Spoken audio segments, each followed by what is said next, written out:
ഖുതുബയിൽ പ്രതിപാദിച്ച വിഷയം നിങ്ങൾ മനസ്സിലാക്കിയതുപോലെ കൊലപാതകം എന്നത് വലിയ പാതകം തന്നെയാണ്. ഇസ്ലാമിൽ വൻകുറ്റത്തിൽപ്പെട്ടൊരു പാപമാണ്.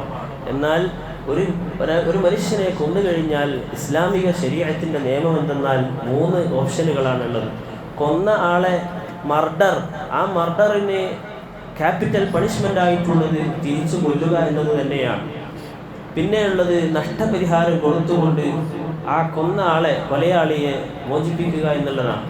മൂന്നാമതായി വെറുതെ വിട്ടുകൊടുക്കുക, മാപ്പ് ചെയ്യുക എന്നത്. ഞാൻ കൂടുതൽ സംസാരിക്കുന്നില്ല.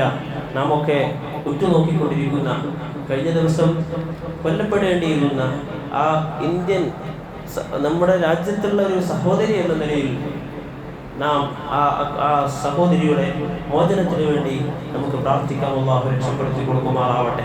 എന്നാൽ ആ സഹോദരിയെ മോചിപ്പിക്കാനുള്ള എല്ലാ ശ്രമങ്ങളും നടത്തിക്കൊണ്ടിരിക്കുമ്പോൾ ഒരു ഭാഗത്ത് മുസ്ലിം സമുദായത്തിൽപ്പെട്ട തന്നെ മനുഷ്യത്വം മരവിച്ചു പോയ ആളുകളിൽ ചിലർ ഫേസ്ബുക്കിലൂടെയും സോഷ്യൽ മീഡിയയിലൂടെ ആ തലാൽ എന്ന് പറയുന്ന യമനി പൗരന്റെ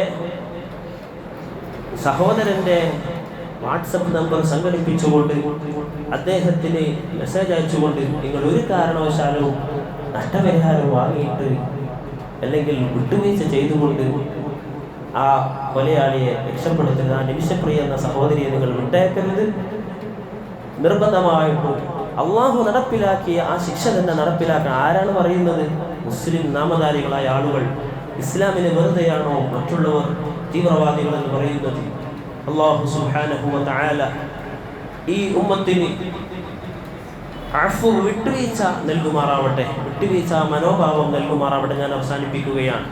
മുസ്തനബി തങ്ങളുടെ കരളിന്റെ കഷ്ണമായ അവിടുത്തെ പിതൃവ്യനായ മുലകുടി ബന്ധത്തിലെ സഹോദരനായ ഹംസ റളിയല്ലാഹു അൻഹുവിനെ തുണ്ടമായി കൊല ചെയ്തപ്പോൾ നബി സല്ലല്ലാഹു അലൈഹി വസല്ലം തങ്ങളുടെ മനസ്സ് പിടച്ചുപോയി.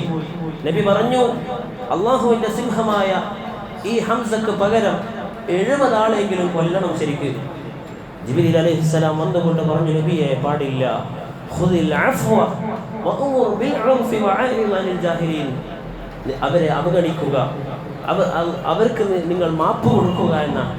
വഹ്ശി, ബഹുമാനപ്പെട്ട ഹംസ റളിയല്ലാഹു അൻഹുവിനെ കൊന്ന വഹ്ശിക്ക് പോലും മുത്തനബി മാപ്പ് കൊടുത്ത ചരിത്രമാണുള്ളത്. ഒരു പക്ഷേ ഈ നിമിഷപ്രിയക്ക് മോചനം ലഭ്യമായാൽ ആ സഹോദരി മുസ്ലിം ആവില്ല എന്ന് നമുക്ക് ഉറപ്പിക്കാൻ പറ്റുമോ? ആ സഹോദരി തൗബ ചെയ്താൽ അള്ളാഹു സ്വീകരിക്കില്ല എന്ന് നമുക്ക് പറയാൻ പറ്റുമോ? 110 അല്ല 200 കഷ്ണമാക്കിയാലും മാപ്പ് കൊടുക്കേണ്ടവൻ അള്ളാഹുവാണ്. അള്ളാഹു ഗഫൂറാണ്. 70 വർഷത്തോളം മുസ്ലിമീങ്ങളെ വകവരുത്തിയ ഒരു സ്വഹാബി ഉണ്ടായിരുന്നു. ആ സ്വഹാബി ഇസ്ലാമിലേക്ക് കടന്നു വന്നപ്പോൾ ആ 69 വർഷം ചെയ്ത കൊല നടത്തിയ ആ കൊല മുഴുവൻ അള്ളാഹു പുറത്തു കൊടുത്തവനാണ്. അള്ളാഹു സുബ്ഹാനഹു വ തആല വിട്ടുവീഴ്ച മനോഭാവം നൽകുമാറാവട്ടെ. ഞാൻ അവസാനിപ്പിക്കട്ടെ.